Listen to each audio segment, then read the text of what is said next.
आऊज़ुबिल्लाहि मिनश्शैतानिर्रजीम बिस्मिल्लाहिर्रहमानिर्रहीम। आज की वीडियो में हम सेकेंड ईयर मैथमेटिक्स एक्सरसाइज 2.3 का एक मोस्ट इंपॉर्टेंट क्वेश्चन सॉल्व करेंगे। ये क्वेश्चन और इससे रिलेटेड क्वेश्चंस अक्सर दफ़ा बोर्ड एग्जाम में आए हैं। अगर आप ये वीडियो एंड तक देखेंगे तो आप ये क्वेश्चन और इससे रिलेटेड बहुत सारे और क्वेश्चंस भी सॉल्व करने के काबिल बन जाएंगे। तो चलिए हम शुरू करते हैं क्वेश्चन नंबर 1 के जी पार्ट से, जिसमें हमें जो लिमिट दी गई है वो है लिमिट x टेंड्स टू 0 या x approaches to 0 second of x minus 1 divide by x into second of x। तो स्टूडेंट्स जितने भी क्वेश्चन होंगे लिमिट के, तो उनमें आपने सबसे पहले ये काम करना है कि आपने रफ वर्क के अंदर क्वेश्चन के अंदर लिमिट को पुट करना है, यानी जहाँ जहाँ पे x मौजूद है हम क्या करेंगे, x की जगह ये वाला नंबर यानी 0 पुट करेंगे। हम वो नंबर पुट करेंगे x की जगह जिसकी तरफ ये एरो जा रहा है। तो यहाँ पे लिखा हुआ है x टेंड्स टू 0 या x अप्रोचेस टू 0। तो हम क्या करेंगे, हम इस सारे एक्सप्रेशन के अंदर x को 0 पुट करके चेक करेंगे।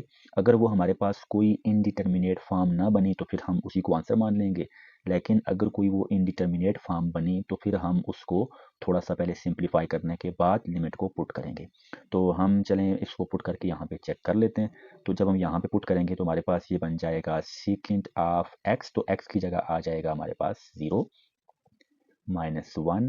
इसी तरह हम डिवाइड में भी x की जगह 0 पुट करेंगे तो यहाँ पे आएगा 0 इधर इसकी जगह, और इनटू सेकेंड ऑफ x, तो x की जगह हम ले रहे हैं 0। और इसके बाद इसको हम क्या करेंगे, सिंप्लीफाई करते हैं। तो ये हमारे पास बनेगा सेकेंड 0। अगर आप कैलकुलेटर की मदद से भी चेक करें तो आप वहाँ से देखेंगे कि सेकेंड 0 का आंसर हमारे पास आता है 1, cos 0 का आंसर भी 1 होता है और सेकेंड 0 का आंसर भी 1 होता है। तो ये वाला माइनस अपनी जगह पे, ये वाला 1 अपनी जगह पे, डिवाइड बाय इधर आ जाएगा 0 multiply by second 0 is again 1। तो इसको जब हम सॉल्व करें तो ये हमारे पास बनता है 0, नीचे भी बन जाएगा 0। इसका मतलब है कि ये हमारे पास 0 बाय 0 फॉर्म है, यानी ये एक इनडिटर्मिनेट फॉर्म है और इसमें हम लिमिट को पुट नहीं करेंगे। फिर हम क्या करेंगे, हम इसको थोड़ा सिंप्लीफाई करेंगे और इस तरह से इसको रीअरेंज करेंगे ताकि ये 0 बाय 0 फॉर्म ना बने। तो हम इस तरह करते हैं कि पहले हम यहाँ पे इसके सामने लिख देते हैं कि ये कौन सी फॉर्म है, 0 डिवाइड बाय 0 फॉर्म। तो अब हम क्या करते हैं, हम इसको सॉल्व करते हैं। तो उसके लिए हम ये काम करेंगे कि मैंने आपको पिछली वीडियो में भी बताया था कि जब भी कभी कोई इनडिटर्मिनेट फॉर्म बने तो फिर क्वेश्चन पे डिपेंड करता है कि वो क्वेश्चन किस तरह का है। फिर कुछ क्वेश्चंस में हम क्या करते हैं, रेशनलाइज करते हैं और कुछ चीज़ों को कट करते हैं, तो उसके बाद 0 बाय 0 फॉर्म खत्म हो जाती है। कुछ क्वेश्चन ऐसे होते हैं कि जहाँ पे हम कुछ टर्म्स को फैक्टराइज करते हैं तो उसके बाद वो 0 बाय 0 फॉर्म खत्म हो जाती है। तो इसी तरह कुछ क्वेश्चन ऐसे होते हैं जिन पे हम कोई फार्मूला यूज़ करके फर्दर थोड़ा सा सिंप्लीफाई करते हैं तो उससे 0 बाय 0 फॉर्म खत्म हो जाती है। तो हम क्या करते हैं, इस क्वेश्चन में हम जो टेक्निक यूज़ करेंगे, हम ये काम करते हैं कि हम सीकेंट एक्स की जगह 1 बाय कास लिख देते हैं और बाकी सारी चीज़ें हम इसी तरह से छोड़ देंगे। तो यहाँ पे हमारे पास जो लिमिट है ये ऐसे ही आ जाएगी, लिमिट x टेंड्स टू 0 ये इसी तरह से रह जाएगा। और यहाँ पे हम सीकेंट की जगह लिख देते हैं 1 divide bye cause of x। तो ये आपने फर्स्ट ईयर में भी आपने पढ़ा था कि सीकेंट थीटा जो होता है वो हमारे पास हमेशा इक्वल किसके होता है, 1 डिवाइड बाय कॉस थीटा के। तो मैं यहाँ पे दोबारा से लिख भी देता हूँ और आपने ये फार्मूला अच्छी तरह से याद रखना है। हमने ये चीज़ पढ़ी थी कि सीकेंट थीटा जो होता है ये हमारे पास हमेशा हमेशा इक्वल होता है 1 divide bye cause of theta के। और इसको आप ये कह सकते हैं कि यानी सीकेंट और काज एक दूसरे का रेसिप्रोकल है। इसी तरह अगर हमसे कोई पूछ लिया कि काज theta in terms of secant किसके इक्वल होता है, तो काज थीटा हमेशा इक्वल होता है 1 डिवाइड बाय सीकेंट थीटा के। तो ये आपने फार्मूलाज 10th क्लास में भी पढ़े थे और फर्स्ट ईयर की क्लास में भी काफ़ी डिटेल के साथ ये चीज़ें मौजूद हैं। तो हमने यहाँ भी ये काम किया, हमने सीकेंट एक्स की जगह लिख दिया 1 बाय काज एक्स, ये वाला माइनस अपनी जगह पे, उसके बाद वाला 1 अपनी जगह पे। तो यहाँ पे डिवाइड में जो x है इसको भी इसी तरह छोड़ देते हैं हम। यहाँ पे जो सीकेंट x है अगेन उसकी जगह हम लिख लेते हैं 1 divide bye cause of x। अब हम ये काम करते हैं कि हम इनको सिंप्लीफाई करते हैं। तो हमारे पास नेक्स्ट स्टेप में आ जाएगा लिमिट x अप्रोचेस टू 0 या x टेंड्स टू 0। हम आसानी के लिए ये काम करते हैं पहले कि हम इस डिवीजन वाला जो हमारे पास लाइन है, इस लाइन को हम डिवीजन के साइन के साथ रिप्लेस कर देते हैं ताकि हमारे लिए चीज़ों को कैलकुलेट करना थोड़ा सा आसान हो जाए। तो उसके लिए हम नामीरेटर पहले लिख लेते हैं यहाँ पे। तो यहाँ पे आ जाएगा 1 divide bye cause of x, ये वाला माइनस अपनी जगह पे, 1 अपनी जगह पे, और इसको लिख लेते हैं ब्रैकेट में। और इस डिवीजन का जो हमारे पास ये वाला लाइन है ये वाली, इसकी जगह हम यहाँ पे डिवीजन का साइन डाल देते हैं और उसके बाद दोबारा से इसको थोड़ा सा सिंप्लीफाई करके लिख लेते हैं। इस x, ये वाला जो x है ये मल्टीप्लाई होगा इस 1 के साथ और इस x के नीचे हमारे पास 1 है, 1 मल्टीप्लाई होगा cos x के साथ, तो ये बनेगा x मल्टीप्लाई बाय 1, ये आ जाएगा x divide by 1 multiply by cos x, ये बन जाएगा हमारे पास cos ऑफ x, और यहाँ पे हम लगा देते हैं दरमियाना ब्रैकेट। तो हमने यहाँ पे दरमियाना ब्रैकेट इसलिए लगाया कि हम ये बताना चाह रहे हैं कि जो लिमिट है ये यहाँ से लेकर यहाँ तक इस ब्रैकेट के दरमियान जो जो चीज़ें हैं उन सब के ऊपर है।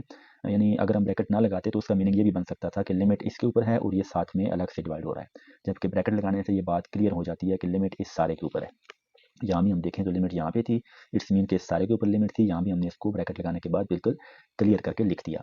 तो नेक्स्ट स्टेप में हम लेंगे इनका एलसीएम। तो यहाँ पे लिमिट इसी तरह से आ जाएगी, लिमिट x टेंड्स टू 0, ये वाला जो 1 है इसके नीचे डिवाइड हो रहा है 1, क्योंकि हम अच्छी तरह से जानते हैं कि किसी नंबर के नीचे भी आप 1 को डिवाइड कर सकते हैं, यानी हर नंबर के नीचे आप 1 डिवाइड बाई 1 लिख सकते हैं। अब हमने लेना है cos ऑफ x और 1 का एलसीएम। तो उसके लिए हम क्या काम करेंगे कि हम रफ वर्क के अंदर छोटी सी एक कैलकुलेशन करेंगे। अगर आप इस तरह से एलसीएम लें तो कहीं भी आपसे इंशाल्लाह गलती नहीं होगी। तो हमने एलसीएम लेना है किसका, 1 divide bye cos of x minus 1 divide by 1। तो स्टूडेंट्स आपने एक बात अच्छी तरह से याद रखनी है कि अगर आपने 1 के साथ कोई और नंबर हो और आपने उनका एलसीएम लेना हो तो वही जो दूसरा नंबर है वो एलसीएम होगा। यानी अगर यहाँ पे 1 है तो यहाँ पे जो नंबर भी होगा वो एलसीएम होगा। बड़ी आसान सी बात है। तो हम क्या कर लेते हैं, यहाँ पे हम एलसीएम को लिख लेते हैं। तो इनका जो एलसीएम आएगा, पहले ऐसे करते हैं कि ये वाला ब्रैकेट इसी तरह डाल देते हैं, इनका ले लेते हैं हम एलसीएम। तो cos x और 1 का एलसीएम आ जाएगा हमारे पास cos ऑफ x।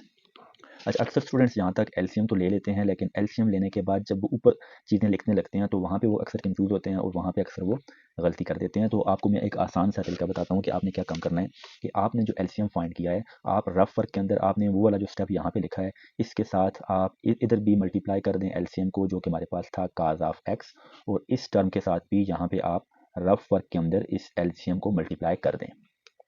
इसके बाद आपने क्या काम करना है कि आपने देखना है कि कौन सी टर्म्स यहाँ से कैंसिल हो रही हैं। तो हम देख सकते हैं कि यहाँ से ये वाला cos x इस cos x से कट जाएगा, पीछे ऊपर बच जाएगा, यहाँ बचेगा 1, तो ये आएगा 1 मल्टीप्लाई बाय 1 जो कि आ जाएगा 1, उस 1 को हम यहाँ पे लिख देंगे।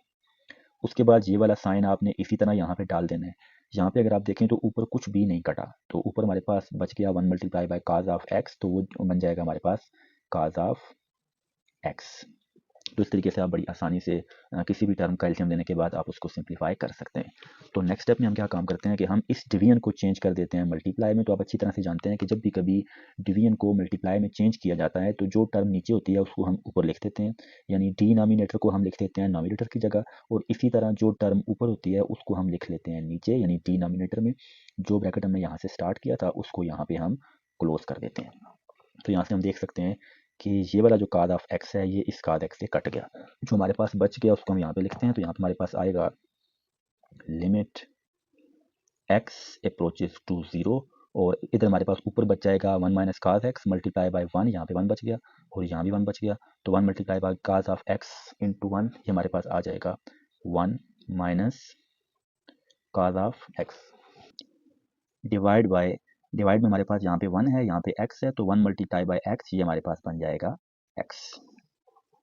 तो हमने क्योंकि एक एक चीज़ यहाँ से हमने कैंसिल कर दी है, अब मुमकिन है कि ये 0 बाई 0 फॉर्म ना बने, लेकिन आपने पहले रफ वर्क में इसको चेक कर लेना है कि अगर रफ वर्क में x को 0 पुट करने से दोबारा से 0 बाई 0 फॉर्म ना बन रही हो तो हम वो पुट करके वो को सिंप्लीफाई करेंगे, हमारा आंसर आ जाएगा। लेकिन अगर पुट करने के बाद भी 0 बाई 0 फॉर्म बन रही हो तो फिर हम फर्दर इसको मज़ीद थोड़ा सा सिंप्लीफाई करेंगे। तो हम क्या करते हैं कि हम रफ वर्क के अंदर इसको दोबारा से यहाँ पे पुट करके चेक कर लेते हैं। तो यहाँ पे हम क्या काम करते हैं, हम x की जगह पुट करते हैं 0, क्योंकि लिमिट अप्रोच कर रही है 0 को, यानी x अप्रोच कर रहा है 0 को, या दूसरे अल्फाज में जो एरो है वो 0 की तरफ है, इसलिए आप x की जगह ये 0 पुट करेंगे। तो हम यहाँ पे जब पुट करेंगे तो ये आएगा 1 अपनी जगह पे माइनस अपनी जगह पे, इधर आ जाएगा cos ऑफ, और x की जगह हमारे पास आ जाएगा 0 डिवाइड बाय यहाँ भी x की जगह आ जाएगा 0। तो इसको हम जब सॉल्व करेंगे तो ये हमारे पास आ जाएगा 1 अपनी जगह पे माइनस cos 0, हमें पता है कि अगर आप कैलकुलेटर से भी चेक करें तो cos 0 हमेशा हमारे पास किसके इक्वल होता है, 1 के, और डिवाइड में आ गया 0। तो ये बन गया हमारे पास 1 माइनस 1 जो कि 0 होता है, डिवाइड में हमारे पास आ गया 0। इसका मतलब है कि ये हमारे पास दोबारा से एक इनडिटर्मिनेट फॉर्म यानी दोबारा से 0 बाई 0 फॉर्म बन रही है, इसलिए हम इसमें लिमिट को पुट नहीं करेंगे बल्कि हम इसको फर्दर थोड़ा सा सिंप्लीफाई करेंगे। तो यहाँ पे हम इसके सामने लिख लेते हैं 0 डिवाइड बाई 0 फॉर्म। तो हमने पहले भी बार डिस्कस की है कि 0 बाई 0 फॉर्म में आपने लिमिट को पुट नहीं करना। तो अब मैंने जिस तरह से पहले भी आपको बताया था कि जब कभी 0 बाई 0 फॉर्म बने या कोई भी इनडिटर्मिनेट फॉर्म बने तो लिमिट को तो हम पुट नहीं करेंगे, तो इसको हम क्या करेंगे, हम इस एक्सप्रेशन को थोड़ा सा सिंप्लीफाई करेंगे। तो उसके लिए मुख्तलिफ मेथड हो सकते हैं। बाज़ औक़ात हम क्या करते हैं, फैक्टराइज करने से हमारा मसला हल हो जाता है, बाज़ दफ़ा रेशनलाइज करने से बाज़ दफ़ा कोई फार्मूला यूज़ करने थे, जैसे कि यहाँ तक हमने क्या किया, हमने जस्ट सीकिंग एक्स को 1/cos x लिखा तो उसको हमने जी शेप कर दिया था। तो मुमकिन है कि अगर आप इस तरह बाज़ दफ़ा आप फार्मूला यूज़ करें तो जो नई उसकी शेप आए तो उसमें लिमिट को पुट करने से 0/0 फॉर्म ना बने। तो यहाँ पे हम क्या काम करते हैं कि हम यहाँ पे जो हमारे पास ये 1 - cos x है, इसका दरमियान वाला साइन चेंज करके हम मल्टीप्लाई भी कर देते हैं और डिवाइड भी कर देते हैं। तो उसके बाद हम इसको सिंप्लीफाई करेंगे तो उसके बाद हमारे पास 0/0 फॉर्म नहीं बनेगी। तो हम इसको लिखते हैं जी 1 - cos ऑफ x, इसी तरह से डिवाइड बाई x। हम इसको मल्टीप्लाई और डिवाइड करते हैं किसके साथ, 1 + cos ऑफ x के साथ मल्टीप्लाई भी कर देते हैं और 1 + cos ऑफ x के साथ हम इसको डिवाइड भी कर देते हैं। तो उसके बाद हम क्या काम करेंगे कि हम ऊपर वालों को आपस में मल्टीप्लाई कर देते हैं और जो कुछ हमारे पास डिवाइड में मौजूद है इसको हम आपस में मल्टीप्लाई कर देते हैं। तो ऊपर हमारे पास आ जाएगा 1 - cos of x into 1 + cos of x। पहले हमने क्या किया, इन दोनों को जोड़ के लिख दिया, नेक्स्ट स्टेप में हम मल्टीप्लाई भी कर देंगे और नीचे आ जाएगा हमारे पास x into 1 + cos of x। Next step में हम क्या काम करते हैं कि हम इनके ऊपर यूज़ करते हैं फार्मूला। तो मल्टीप्लाई करने की हमें ज़रूरत नहीं है कि हमें पता है कि अगर हमारे पास इस तरह की कोई शेप हो a - b into a + b, तो हम मल्टीप्लाई किए बगैर इसको लिख सकते हैं किसके इक्वल, a का स्क्वायर माइनस b का स्क्वायर। तो यहाँ पे अगर हम देखें तो हमारे पास a की जो जगह है, a की जगह हमारे पास 1 आ रहा है और b की जगह हमारे पास आ रहा है cos ऑफ x। तो हम a b की जगह ये दोनों चीज़ें पुट करेंगे तो हमारे पास नेक्स्ट स्टेप में आ जाएगा लिमिट x टेंड्स टू 0 या x अप्रोचेस टू 0, और ऊपर जब हम अप्लाई करेंगे फार्मूला तो हमारे पास आ जाएगा a का स्क्वायर यानी 1 का स्क्वायर माइनस b का square means cos of x और इसका होल स्क्वायर, और डिवाइड में हमारे पास जो टर्म है उसको हम फिलहाल मल्टीप्लाई नहीं करते तो डिवाइड में आ जाएगा 1 x into 1 + cos of x। तो नेक्स्ट स्टेप में इसको हम मज़ीद थोड़ा सा सिंप्लीफाई जब करेंगे तो यहाँ पे लिमिट इसी तरह से आ जाएगी, लिमिट x टेंड्स टू 0 और 1 का स्क्वायर हमारे पास आ जाएगा 1 और माइनस ये cos x होल स्क्वायर, जब हम स्क्वायर ओपन करेंगे तो हम cos x होल स्क्वायर को लिख सकते हैं cos स्क्वायर ऑफ x, क्योंकि ट्रिग्नोमेट्रिक फंक्शन के केसेस में जो होल पावर हो उसकी नोटेशन, स्टैंडर्ड नोटेशन उसकी ये वाली होती है, हम उसको इस फॉर्म में लिखते हैं यानी cos स्क्वायर ऑफ x लिखते हैं। और डिवाइड में हमारे पास आ जाएगा x into 1 + cos of x। Next step में हम एक और फार्मूला यूज़ करेंगे जो कि आपने पिछली क्लासेस में यानी आपने फर्स्ट ईयर में भी उस फार्मूला को काफ़ी डिटेल से पढ़ा है और आपने इसके अलावा 10th क्लास में भी उस फार्मूला को डिटेल से पढ़ा है। तो वो फार्मूला कौन सा था, तो हमने वहाँ पे डिटेल से पढ़ा था कि sign square theta plus cos square theta ये इक्वल होता है 1 के। ये आपने याद रखना है और इससे हम दो फार्मूलाज मजीद निकाल सकते हैं कि अगर आप यहाँ से साइन स्क्वायर की वैल्यू अलग करें तो साइन स्क्वायर थीटा हमारे पास आ जाएगा 1 माइनस cos स्क्वायर, उस तरफ जाके माइनस हो जाएगा तो ये बन जाएगा 1 - cos स्क्वायर थीटा। इसी तरह अगर आप यहाँ से साइन स्क्वायर को शिफ्ट करें और cos स्क्वायर थीटा इसी तरफ छोड़ दें तो हमारे पास बनता है cos square theta equal to 1 - sine square theta. तो हम यहाँ पे क्या काम करेंगे, हम ये फार्मूला यूज़ करेंगे, इस फार्मूला के मुताबिक हम 1 - cos स्क्वायर थीटा को किसके इक्वल लिख सकते हैं, साइन स्क्वायर थीटा के इक्वल हम इसको लिख सकते हैं। तो नेक्स्ट स्टेप में हमारे पास यहाँ पे आ जाएगा limit x approaches to 0, 1 - cos square x की जगह हमारे पास यहाँ पे आ जाएगा साइन स्क्वायर ऑफ x, और डिवाइड में जो कुछ है उसको हम इसी तरह से लिखेंगे x into 1 + cos of x और ये ब्रैकेट यहाँ पे क्लोज हो गया। नेक्स्ट स्टेप में हम ये काम करते हैं कि हम नेक्स्ट स्टेप में एक और फार्मूला यूज़ करेंगे। तो मैं यहाँ पे पहले आपको बता देता हूँ फार्मूला, फिर हम उसके हिसाब से उसको हम रीअरेंज करेंगे। तो लिमिट का एक फार्मूला है जो कि आपने अच्छी तरह से याद रखना है। फार्मूला यूँ है कि limit x approaches to 0 sine of x divide by x, ये हमेशा किसके इक्वल होता है 1 के। और इस फार्मूला को आपने अच्छी तरह से लिमिट के क्वेश्चंस के लिए आपने इसको याद रखना है।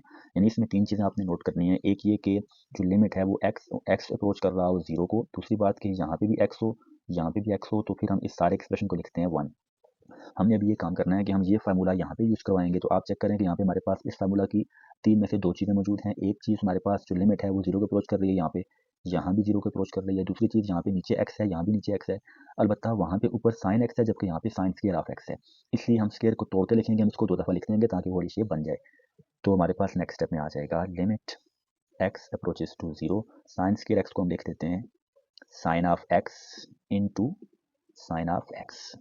और जो डिवाइड में चीज़ें हैं उनमें से हम ये काम करते हैं कि इस x को हम लिखते हैं इस पहले साइन x के नीचे, और जो हमारे पास 1 + cos ऑफ x है इसको हम दूसरे वाले साइन x के नीचे लिख देते हैं।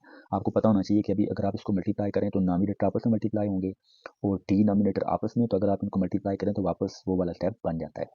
तो यहाँ पे हम ब्रैकेट भी लगा देते हैं ताकि ये बात क्लियर हो जाए कि जो लिमिट है वो इन सारे के ऊपर है, सिर्फ इसके ऊपर नहीं है बल्कि इसके ऊपर भी है, इसके ऊपर भी लिमिट अप्लाई हो रही है। तो नेक्स्ट स्टेप में हम ये काम करते हैं कि हम लिमिट को इन दोनों टर्म्स के ऊपर अलग अलग से अप्लाई कर देते हैं। तो हमारे पास आ जाएगा limit x tends to 0 sine of x divide by x, इसके ऊपर हमने लिमिट को अलग से अप्लाई कर दिया, और मल्टीप्लाई के बाद जो ये टर्म मौजूद है इसके ऊपर हम लिमिट को अलग से अप्लाई कर देते हैं। तो यहाँ पे आ जाएगा हमारे पास लिमिट x टेंड्स टू 0 और यहाँ पे आ जाएगा sine of x divide by 1 plus cos of x। तो नेक्स्ट स्टेप में हम इसके ऊपर अप्लाई कर देते हैं फार्मूला के मुताबिक ये किसके इक्वल होता है, ये इक्वल होता है 1 के। तो यहाँ पे लिख देते हैं हम 1।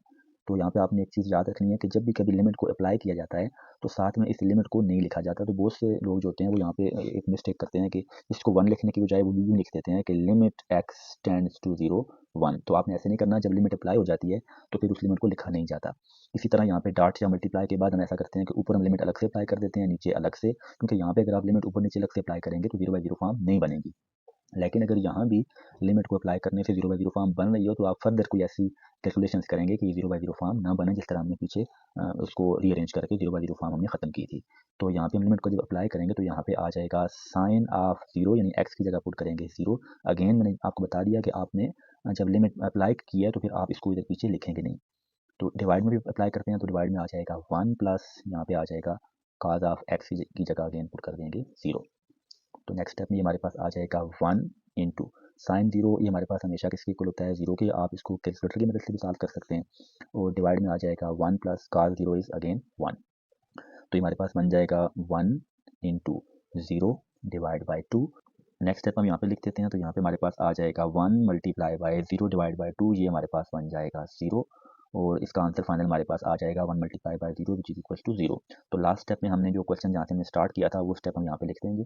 तो लेफ्ट साइड पे हम लास्ट स्टेप में लिख देते हैं लिमिट x टेंड्स टू 0 और ऊपर हमारे पास इस तरह से आ जाएगा सेकेंड ऑफ x माइनस 1 और डिवाइड में आ जाएगा हमारे पास x into second of x, और यही हमारा रिक्वायर्ड आंसर है।